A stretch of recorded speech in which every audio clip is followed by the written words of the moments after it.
6주차 3교시 수업을 시작하도록 하겠습니다. 자, 그러면 그 브랜드 어웨어리스, 브랜드 인지, 이제 브랜드 자산에 대해서는 알아봤으니까, 그러면 거기서 이제 브랜드 어웨어리스, 즉 브랜드 자산 중에 브랜드 인지도로서 브랜드 회상과 브랜드 제인이 있는데, 브랜드 인지도가 그럼 어떻게 구성되어 있나 봤더니, 그냥 브랜드 자산 중에 그 상위의 그 브랜드 인지도의 브랜드 레커니션과 브랜드 리콜, 그 브랜드 리콜 중에 가장 높은 게 TOM 또는 TOMA라고 했지 않습니까? 예. 그걸 한 번 더 정리한 것밖에 없어요. 그래서 이런 피라미드 하나 만들고 소비자의 마음속에 존재하는 특정 브랜드에 대한 태도를 우리는 브랜드 어웨어리스라고 한다. 그래서 그 브랜드 어웨어리스는 브랜드 자산의 구성 요소로서 특정 브랜드에 대한 태도다. 태도의 강도를 어웨어리스라고 한다. 예, 이렇게 보면 되는 거죠. 그래서 이렇게 무인지 단계, 브랜드를 아예 인지하지 못하는 태도의 강도가 있고, 그 다음에 브랜드 레커니션은 어떤 사용 상황에 따라서 누가 사용하더라 보조인지와 그 다음에 그 시간이라는 걸 통해서 어떻게 보면 인지하는 거, 이러한 보조인지가 있고, 아예 비보조인지로서 바로 그냥 뭐뭐 하면 떠오르는 거, 그게 브랜드 리콜이라는 거죠. 그 중에 우리가 문제에 대해서 정보 탐색 단계에서 브랜드가 관여하는 게 내부 탐색 단계로서 최초 인지할 때 TOM이 작동을 하는 것이죠. 그걸 우리는 TOM 단계라고 합니다. 그러면 이 브랜드 자산에 따른 효과, 이렇게 보면요. 아까 그 브랜드 어웨어리스가 있고, 이 안에는 이제 브랜드 어떻게 보면 회상, 리콜과 그 다음에 브랜드 레커니션이 있고, 그 다음에 브랜드 연상으로서 그 이미지죠. 그래서 특정 브랜드 구성 요소들과 결합된 장기 기억에서의 그런 연상, 그 다음에 로열티, 그 다음에 퍼시브드 가치, 이런 것들이 브랜드 파워인데, 브랜드 자산인데, 브랜드 자산이나 브랜드 파워는 같은 말이죠. 이런 것들이 굉장히 힘든 겁니다. 그래서 여러분들이 브랜드 자산이라고 했다가 어떨 땐 브랜드 파워를 했다가 이런 것들이 정리가 안 돼 있으면 맨날 시험 칠 때 헷갈리는 거예요. 그러니까 오히려 이런 게 정리가 안 되고 무조건 외워 놓으면 이 정보가 노이즈가 돼서 어디에 갖다 붙을지 모르니까 오히려 배우지 못하느니 못한, 안 배우는 것이 오히려 더 심플한데, 이런 게 그냥 단어를 주어가지고 계속 그냥 비몽사몽간, 즉 주의력이 결핍된 상태에서, 주의력이 결핍되니까 어때요? 정보 탐색, 문정 대구행, 문정 대퇴구행에서 정보 탐색과 대안의 평가를 통해서 어떻게 보면 이제 태도가 형성이 안 됐다, 즉 장기 기억 속에 이렇게 정리가 안 된 상태에서 들어가면 이게 이제 여기 갖다 붙고 저기 갖다 붙고 하니까 이게 어떻게 보면 소화가 안 된 음식이 되다 보니까 몸에서 독소로서 작용하듯이 기억 속에서 독소로 작용하는 겁니다. 그래서 여러분들도 정보를 정확하게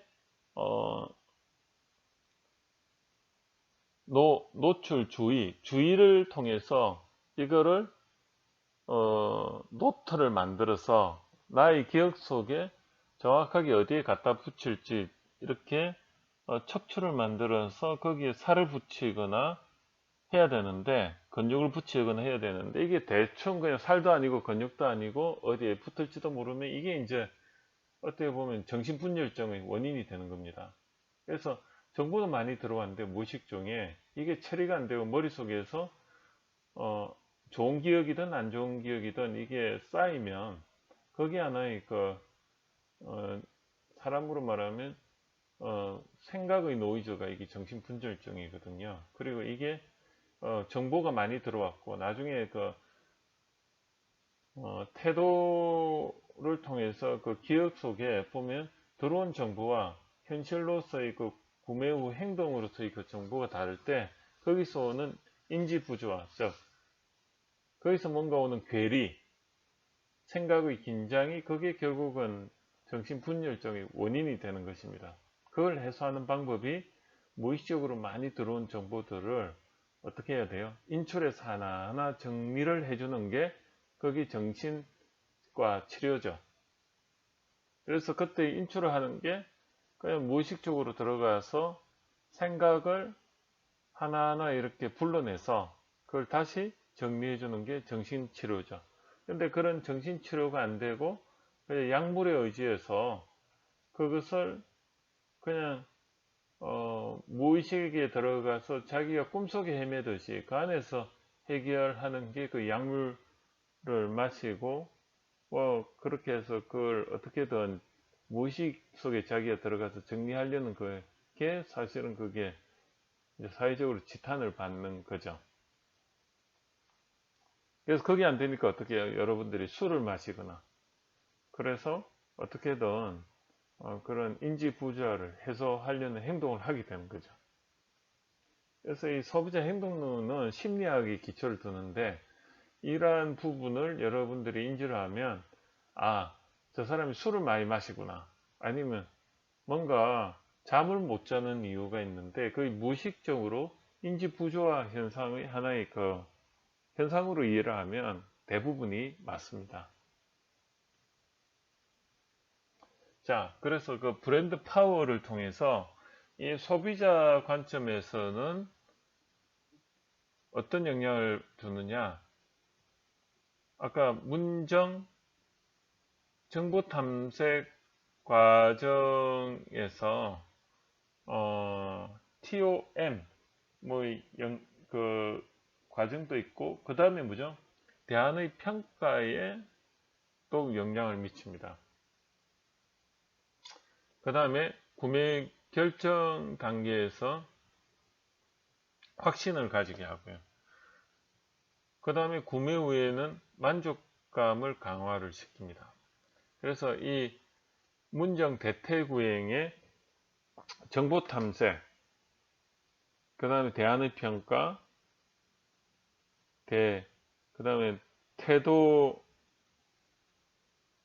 결정에 대한 확신, 이게 태도죠. 태도. 그 다음에 행동하고 나서 만족감.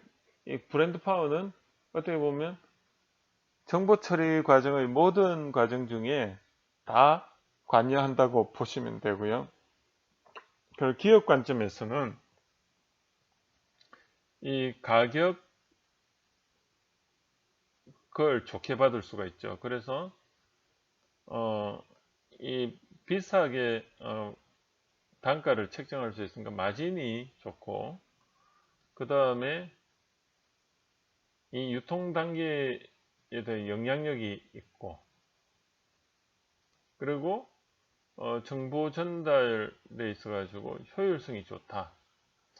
즉 뭐죠? 포피믹스에서 프라이스 관점에서, 플레이서 관점에서 프로모션 관점이죠. 즉 포피믹스에서 결국은 한 3가지 정도에 다 좋은 영향을 미친다. 즉 결국은 마케팅 효율이 좋아진다. 이렇게 외우시면 돼요.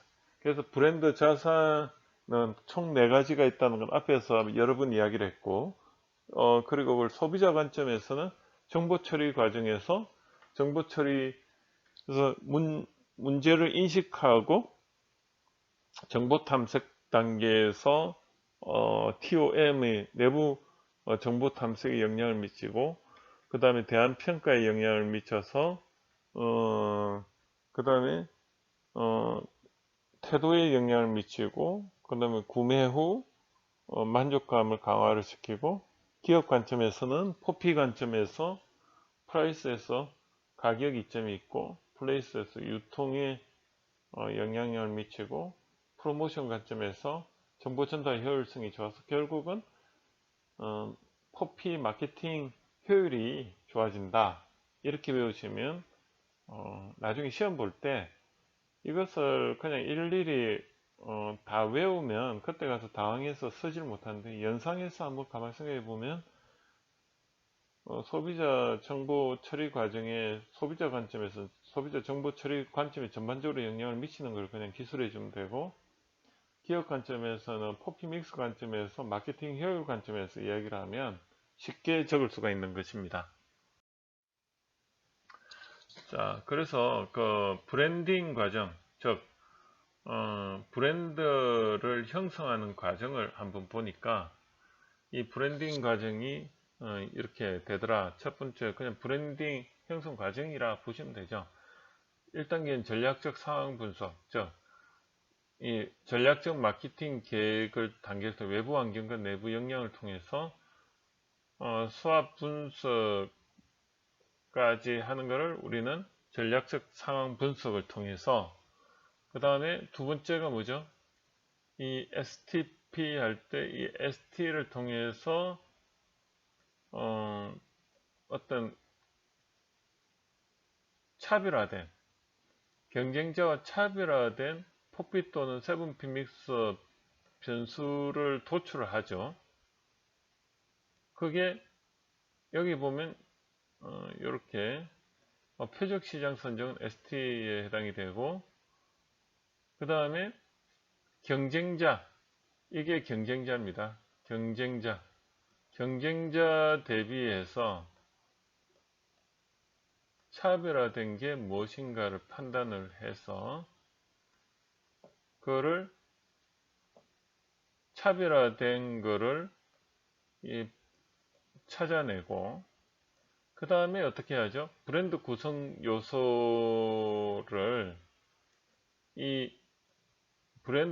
요소를 이거와 결합을 해서 장기 기억을 시키는 거죠.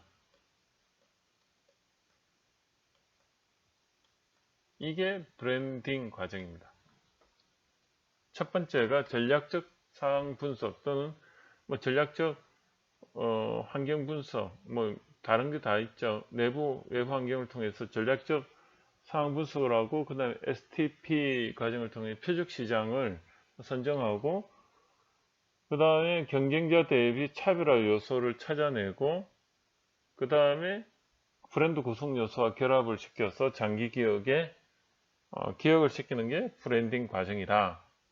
이렇게 정리할 수가 있습니다.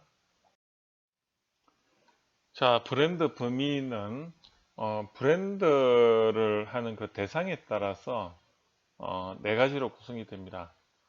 첫 번째가 퍼스널 아이덴티티인데, 사람을 대상으로 이미지가 장기 기억에 기억되는 거죠. 그래서 그 사람의 그 캐릭터와 관련된 구성 요소들이 이 사람과 결합이 되어서 장기 기억에 갔을 때 우리는 퍼스널 아이덴티티라고 하고요. 그 다음에 프로덕트 아이덴티티는 포피 믹스 관점에서 경쟁자와 차별화된 그런 변수들이 브랜드 구성 요소와 결합돼서 장기 기억에 있는 것을 우리는 퍼스널 프로덕트 아이덴티티라고 합니다.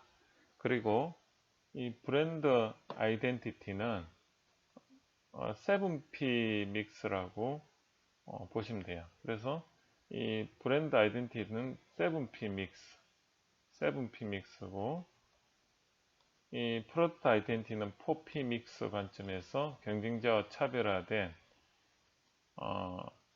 부분이 브랜드 구성 요소와 결합이 되어서 장기 기억으로 가고, 7P 믹스 관점에서 브랜드 아이덴티티는 경쟁 제품들이나 경쟁사와 차별화되어서 브랜드 구성 요소와 결합되어서 장기 기억에 있는 걸 브랜드 아이덴티티라고, 이 기업입니다. 이건 기업이 경쟁자 기업들과 차별화된 부분이 브랜드 구성 요소와 결합돼서 장기 기억에 있는 거다. 그래서 이거는 어떻게 보면 브랜드 아이덴티티는 기업의 문화라고 보면 되고요.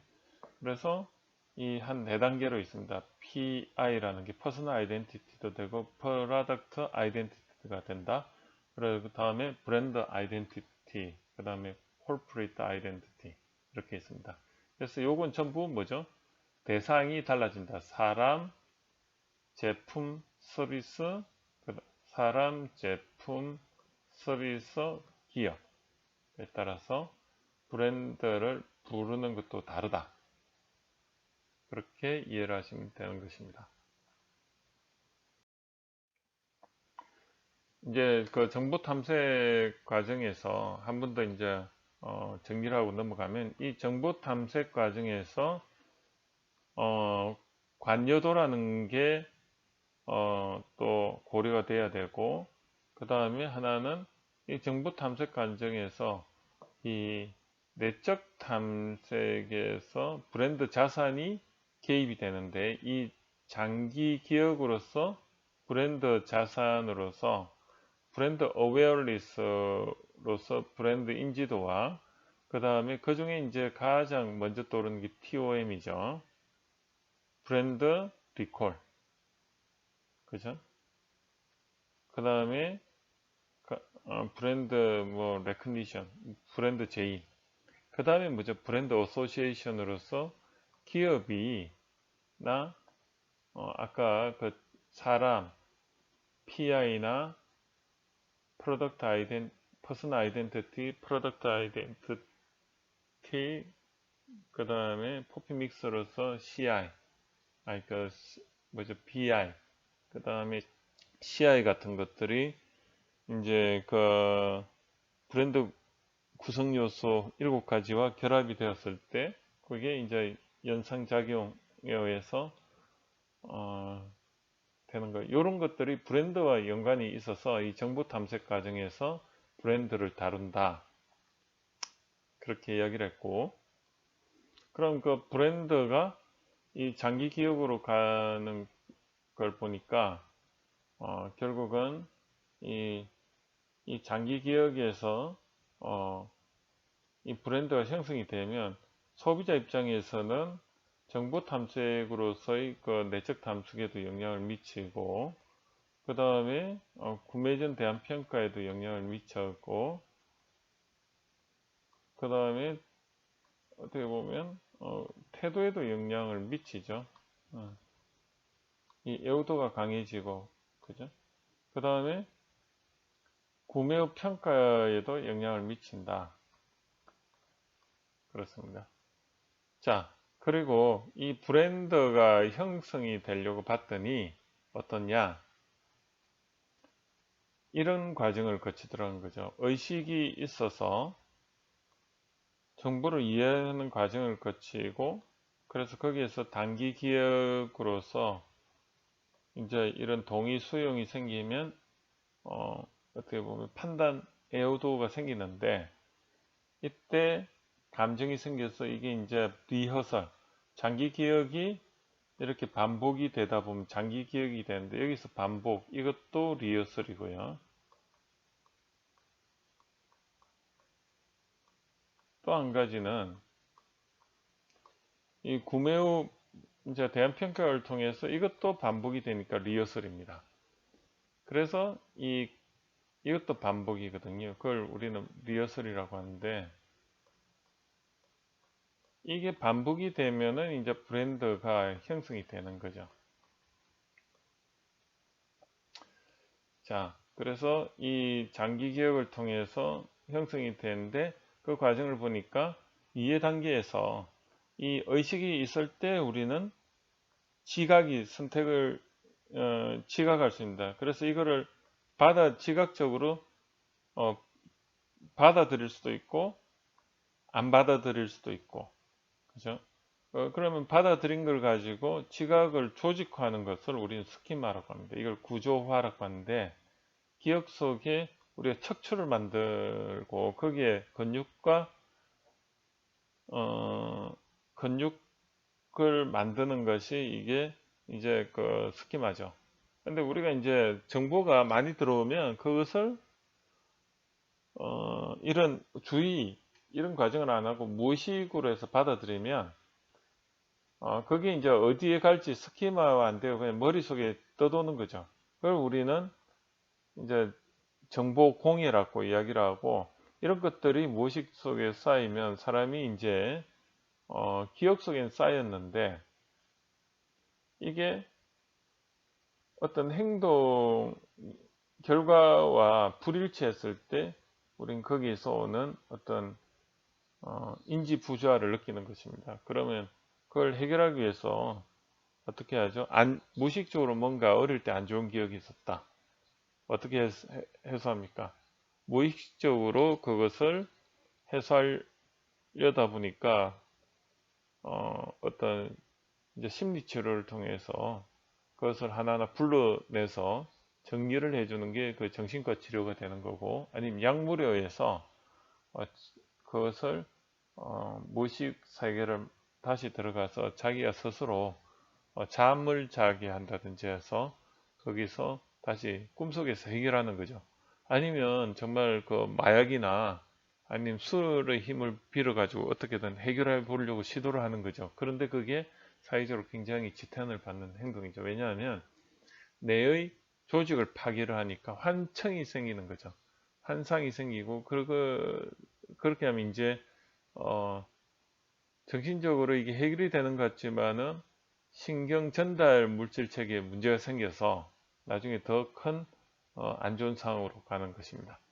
그래서 그 스키마를 통해서 이제 이 어떻게 보면 솔팅, 레이어링 단계가 범주합니다. 그리고 그걸 통해서 다시 추론이 가능한 게, 이게 이해 단계에서 일어나는 것입니다. 그게 이해가 된다는 말은 우리가 그 노트를 만든다, 자신만의 노트를 만든다는 것은 지각적 범주화를 시키는 거라 보면 되고요.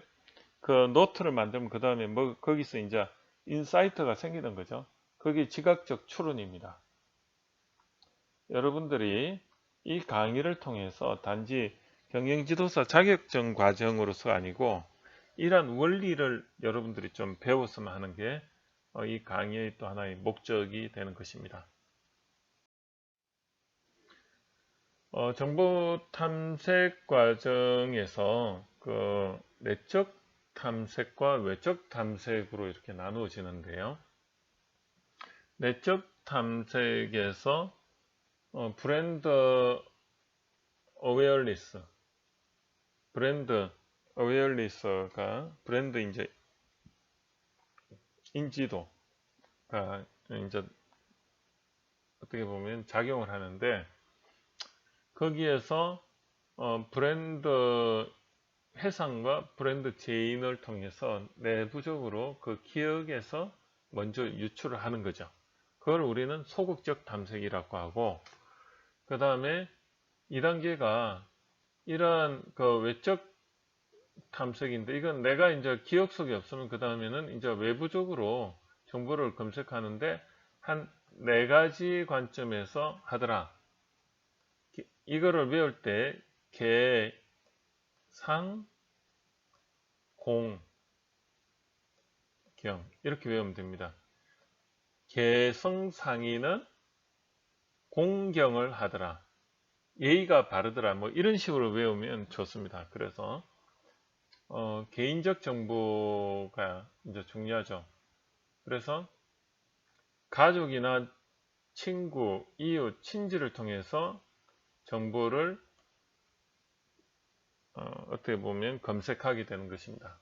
그 다음에 상업적 정보는 일반적으로 광고, 포장, 진열, 판촉사항, 중간사항.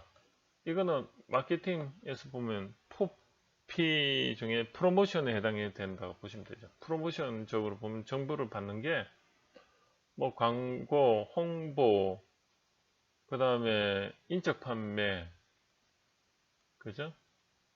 뭐 그 다음에 프로모션 혜택을 받는 거죠. 뭐 이런 거. 그 다음에 공공정보. 이거는 그 뉴스, 이게 홍보라고 보면 되죠.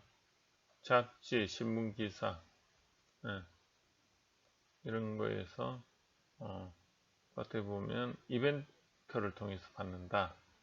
그 다음에 경험적 정보. 자, 이거는 그 체험을 해보고 직접 판단하는 거죠. 그래서 계산 공경. 자, 여기서 여기 좀 특이하죠. 경험적 정보. 그래서 외적 탐색은 크게 네 가지가 있는데, 요걸 보니까 소비자 주도적으로 하는 거는 개인적인 정보 부분하고, 그 다음에 직접 경험하는 경험적 정보가 있고, 그 다음에 상업적 정보는 기업이 주도하고, 공공적 정보는 뭐 그냥 중립이다. 뭐 이렇게도 구분을 합니다. 그래서 정보 탐색은 첫 번째가 내적 정보 탐색 과정을 먼저 거치고, 이걸 소극적 탐색이라고 하고, 외적 2단계가 외적 탐색은 적극적 탐색이라고 하고, 그거는 계산 공경, 개인적 정보, 상업적 정보, 공공적 정보, 경험적 정보 이렇게 구성이 되더라. 그리고 요거는 여러분들이 일일이 외울 필요는 없고요. 이거는 여러분들이 유출해서 적는 것입니다.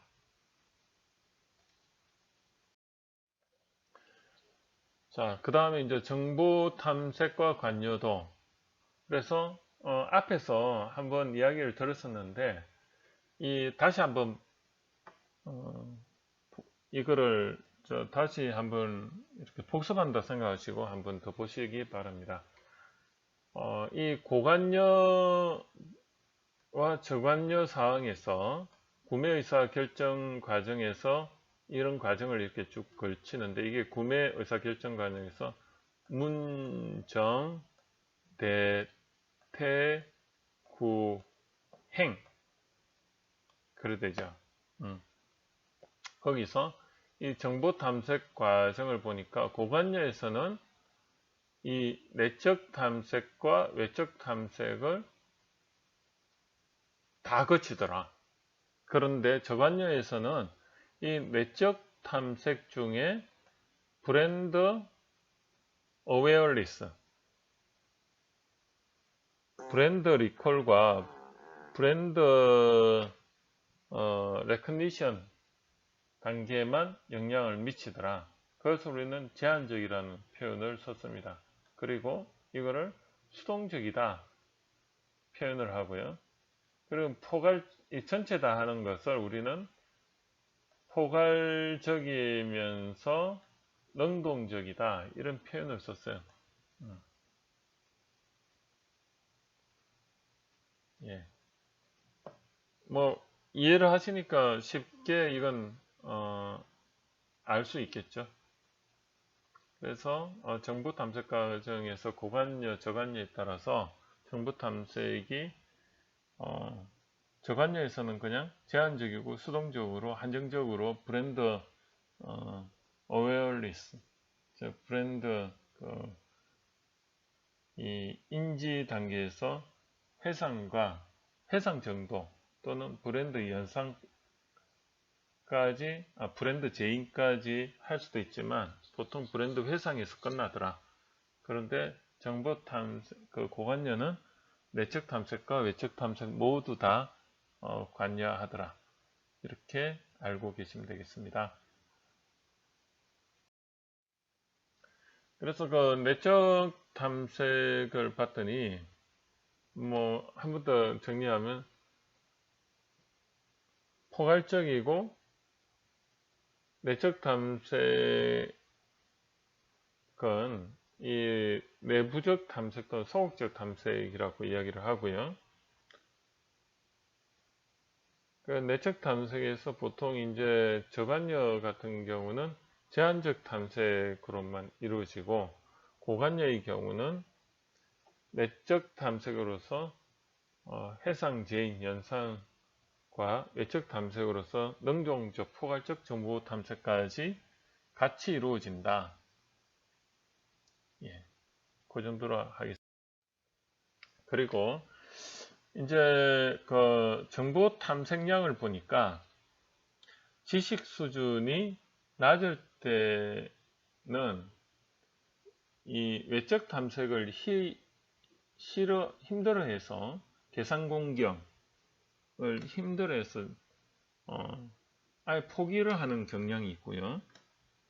그리고 지식 수준이 많은 경우에는 그거에 대해서 또 정보가 많으니까 외적 계산 공경을 안 합니다. 그래서 그래프로 보면 지식 수준이 낮은 경우는 외적 탐색할 역량이 안 돼서 탐색량이 낮고, 그 다음에 지식 수준이 많을 때는 이미 많은 걸 탐색했으니 탐색할 필요성을 못 느끼기 때문에 적당히 지식 수준이 중간일 때가 정보 탐색량이 가장 많다. 이게 핵심입니다. 그리고 이런 표를 하나 이렇게 그릴 수 있으면 나중에 이제 시험 나올 때 정보 탐색량에 대해서 물어봤을 때 이렇게 표를 그리고 하면 한 10점 정도짜리 문제가 되는 것입니다. 그래서 그 내적 탐색과 외적 탐색을 봤더니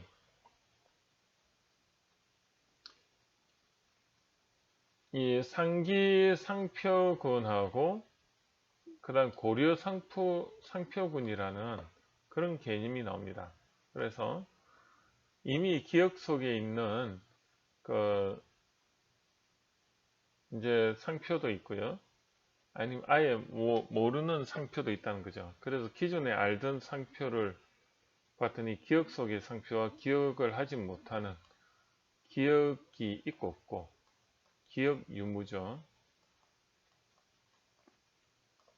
이건 되고 이건 없고, 이렇게 보면 거기에는 기억을 해내는 걸 상기상표군이라고 하고, 이건 기억을 하지 못하는 거죠. 그리고 기존에는 알지 못하지만 계산 공경을 통해서 발견된 상표들이 있죠. 상기상표군을 우리는 보면 이제 브랜드 이제 어웨어리스를 통해서 나온 브랜드, 그죠? 리콜과 브랜드 레커니션, 브랜드 회상과 브랜드 제인 또는 브랜드 연상을 통해서 나온 상기상표군과, 근데 그게 이제 안 된 건 그냥 할 수 없고, 그래서 그런 거와 외적 탐색을 통해서 발견된 상표를 통해서 우리가 이제 문정 대태구인 정보를 탐색해서 대안의 평가에 포함이 된 걸 우리는 고려 상표군이라고 합니다. 이거는 대안의 평가의 대상이 되는 걸 컨시더레이션 세트라고 이야기를 하고요. 내적 탐색에 상기되지 않은 상표들 중 일부 혹은 전부가 내적 탐색 발견되어 고려 상표군에 포함될 수도 있다. 뭐 이렇게 되어 있는데, 요 고려 상표군이라는 거는 이제 문정 대안의 평가의 대상이 되는 것을 우리는 상기상표군과 요건 고려상표군 컨시더레이션 셋이라고 한다. 근데 거기에서 이런 기억 속에 있는 상기상표군과 외적 정보에서 발견된 계산 공경에서 발견된 것을 합한 것을 우리는 고려상표군이라고 한다. 이렇게 이해를 하시면 되는 것입니다.